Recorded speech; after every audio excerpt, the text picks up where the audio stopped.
వ్యవసాయ market committee ప్రమాణ స్వీకారోత్సవానికి వచ్చిన సందర్భంగా మరి మా సోదరులందరికీ, పత్రికా మీడియా సోదరులకు, మురళీ నాయక్ గారికి, మా సోదరులందరికీ నూతనంగా ఎన్నిక చేయబడ్డటువంటి మార్కెట్ కమిటీ చైర్మన్లకు, పార్టీ నాయకులకు హృదయపూర్వక నమస్కారాలు. మరి కొత్తగా ఇప్పుడు సోదరుడు అన్నట్టుగా బండి సంజయ్ గారు మరి క్యాబినెట్ లో అందరు అర్బన్ నక్సలెట్లే ఉన్నారు అని, ఇది ఎంత దుర్మార్గంగా ఈ పదాలను వాడి మరి మమ్మల్ని ఆత్మ నుణ్యతా భావానికి భయోందోళన గురి చేయాలనే కుట్రతోట ఈ వాదన తీసుకొస్తున్నారు. ఎస్, నా బ్యాక్గ్రౌండ్, నేను ఒక్కదానే క్యాబినెట్ లో నక్సలెట్ బ్యాక్గ్రౌండ్ నుంచి వచ్చిన ఒక ఆదివాసీ బిడ్డగా 2004 వరకు మరి నేను అంతకు ముందు వరంగల్ కోర్టులో ఒక అడ్వకేట్ గా పనిచేసిన. బయటకు వచ్చిన తర్వాత, ఉద్యమాల నుంచి బయటకు వచ్చిన తర్వాత రాజకీయాల్లోకి వచ్చిన మొదటి ఎన్నికలలో తెలుగుదేశం తోటి బీజేపీ అలయన్స్ లో ములుగులో నేను పోటీ చేసినప్పుడు ఇదే బీజేపీ పార్టీ నాకు మద్దతు ఇచ్చింది. అప్పుడు నేను నక్సలైట్ ఉద్యమం నుంచి వచ్చిన. కానీ ఎందుకో పదే ఈ మధ్య కాలంలో నా ఇమేజ్ డామేజ్ చేయడం కోసం మరి ఈ రకమైనటువంటి ఆరోపణలు చేస్తూ, మేము ఉద్యమాల నుంచి వచ్చినాం, భారత రాజ్యాంగం ఇచ్చినటువంటి అవకాశాలతోటి ములుగు నియోజకవర్గం నుంచి నేను 3 సార్ల పబ్లిక్ రిప్రజెంటేటివ్ గా ఓటు ద్వారా ఎన్నిక చేయబడ్డా. నేనేం దొడ్డిదారిన రాలే. కాబట్టి ఇలాంటి మాటలు మీరంటే సీతక్క ఉన్నది, ఇగో ఈమె ఇట్లా చేసిందో ఏమైనా ఉంటే మీరు ఆరోపణ చేయండి. కానీ నా మూలంగా క్యాబినెట్ మొత్తాన్ని మీరు అట్లా చేయడంలో ఎవరి కుట్ర ఇలా దాగిందో మాకైతే అర్థమైతలేదు. అయితే నేను బండి సంజయ్ గారిని ఒకటే సూటిగా అడగదలుచుకున్నాను. మీ అమిత్ షా గారేమో రండి జనజీవన స్రవంతిలో అంటారు, మీ మోడీ గారు అంటారు, ఇవాళ మా క్యాబినెట్ గురించి అంటున్నారు కదా, దాన్ని రాజ్యాంగాన్ని తొలగిస్తాం, లౌకిక రాజ్యాన్ని ఎత్తివేసి మనుధర్మ శాస్త్రాన్ని తీసుకొస్తాం, మళ్ళా మధ్యయుగాల నాటి అణచివేతను అట్టడుగు వర్గాల మీద కొనసాగిస్తాం, ఈ రాష్ట్రంలో ఈ దేశంలో మరి ప్రశ్నించే గొంతులు ఉండొద్దు, ఒకటే మతం ఉండాలి, ఒకటే పార్టీ ఉండాలి, ఒకటే ప్రధానమంత్రి ఉండాలి అనేటువంటి విధానాన్ని మేము వ్యతిరేకిస్తాం. ఎస్, నేరుగా అంటే నన్ను అనండి, ఎందుకు ఇంత లోపట అనడం ఎందుకు అంటే మాలాంటి వాళ్ళం రాజకీయాల్లో ఉండకూడదా? మాకు రాజ్యాంగం ఇచ్చినటువంటి హక్కు. అందుకనే మాలాంటి అట్టడుగు వర్గాల బిడ్డలు, పేదలు, నాకేం అగ్రకుల నేపథ్యం లేదు, కుల సపోర్ట్ లేదు, అంటే ఉన్నత కులాలం కాదు, మరి కుటుంబ నేపథ్యాలు కూడా పేద కుటుంబాలు నుంచి వచ్చినటువంటి వాళ్ళం, ఒక అడవి జీవితాలు, ఆదివాసీ జీవితాల నుంచి వచ్చినటువంటి వాళ్ళం.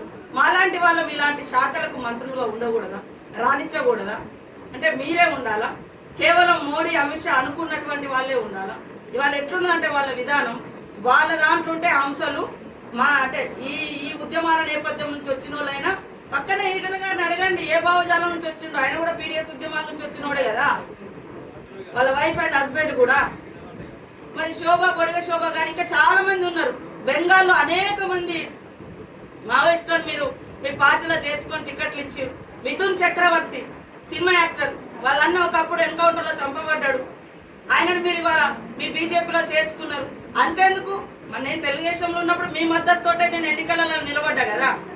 కాబట్టి ఇలాంటి ఆరోపణలు చేసి పనిచేసేటువంటి మాలాంటి అట్టడుగు వర్గాలను, మా యొక్క పాత్రను, మా యొక్క పోరాట పటిమని, రాజ్యాంగాన్ని రక్షించుకోవడం కోసం చేస్తున్నటువంటి ఈ యొక్క దాన్ని కించపరచాలి, తగ్గించాలి అనేటువంటి కుట్రలో భాగంగానే ఇవి మాట్లాడుతూ ఉన్నారు.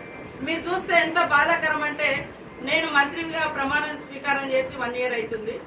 నిన్నటి రోజు వేలాది మంది ప్రజలు ఒక మామూలు సాధారణమైనటువంటి బిడ్డకు హర్షధ్వానాల మధ్య నా ప్రమాణ స్వీకారం జరిగింది.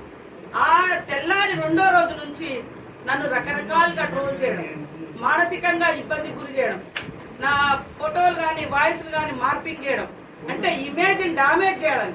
ఈ యొక్క పేరు, ఈ యొక్క పదవులు ఇవేది ఇట్లా అడ్డగోలుగా అట్లా రాలే.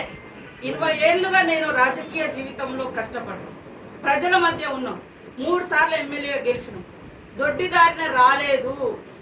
బండి సంజయ్ గారు, మీరు కూడా అనేక సార్లు అక్క వీరవనిత అక్క అని అన్నటువంటి సందర్భాలు కూడా ఉన్నాయి. కాబట్టి ఏదైనా అనదలుచుకుంటే తప్పకుండా నన్ను సూటిగా అనండి. కానీ మా క్యాబినెట్లు ఎవరు లేరు, నేనే ఆ నేపథ్యం నుంచి వచ్చిన వ్యక్తిని. బట్ నేను కూడా డైరెక్ట్ గా రాగానే రాజకీయాలకు రాలే. 5 ఏళ్ళు కష్టపడి చదువుకుంటూ ఇదే మహబూబాద్ కోర్టులలో కేసుల చుట్టూ తిరిగి, హన్మకొండ కోర్టుల కేసుల చుట్టూ తిరిగి, ఏ కోర్టులలో అయితే నేను నక్సలైట్ ముద్దాయిగా ఎదుర్కొన్నానో అదే కోర్టులలో 5 ఏళ్ల తర్వాత నల్ల కోట వేసుకొని లాయర్గా నిలబడ్డ తర్వాత ఎన్నికల్లోకి రావడం జరిగింది. ఇది భారత రాజ్యాంగం డాక్టర్ బిఆర్ అంబేద్కర్ గారు ఇచ్చినటువంటి గొప్ప అవకాశం. దీన్ని మీరు ఇవాళ ఈ రకంగా మా క్యాబినెట్ ముద్ర వేసి ఆ రకంగా నాది ఏమని ఉంటే నన్నే అనండి, అందరిని ఎందుకు అనడము. కాబట్టి అంటే 1 ఇయర్ నుంచి కూడా చాలా బాధ అనిపిస్తుంది. అంటే మేము ఎక్కడి నుంచో వచ్చి ఈ రకంగా ఎదుగుతే కూడా తట్టుకోలేక వెనుక ఉండే శక్తులు, ముందట ఉండే శక్తులు ఎంతసేపు తొక్కిపడేద్దాం అంటే మా గొంతులు మేమేం తప్పు చేసినాం. కాబట్టి ఇది ఆయన నిన్నటి నుంచి మాకు కూడా చాలా బాధ అనిపిస్తుంది అనడము. మురళీ సార్ కూడా ఆయన ఒక కలెక్టర్గా పనిచేసిండు, అవకాశం ఇవ్వకూడదా? మీరంటే మతాల పేరు మీద, కులాల పేరు మీద మనుషుల మధ్య అంతరాలు తెచ్చి విద్వేషాలు, విధ్వంసాలు సృష్టించే వాళ్ళని అందులో ఎక్కిస్తున్నారు. కానీ మా రాజకీయ జీవితంలో అలాంటి మచ్చలేం లేవు. కాబట్టి బేషరతుగా మీ మాటల్ని వెనక్కి తీసుకోవాలని కోరుతా ఉన్నాను.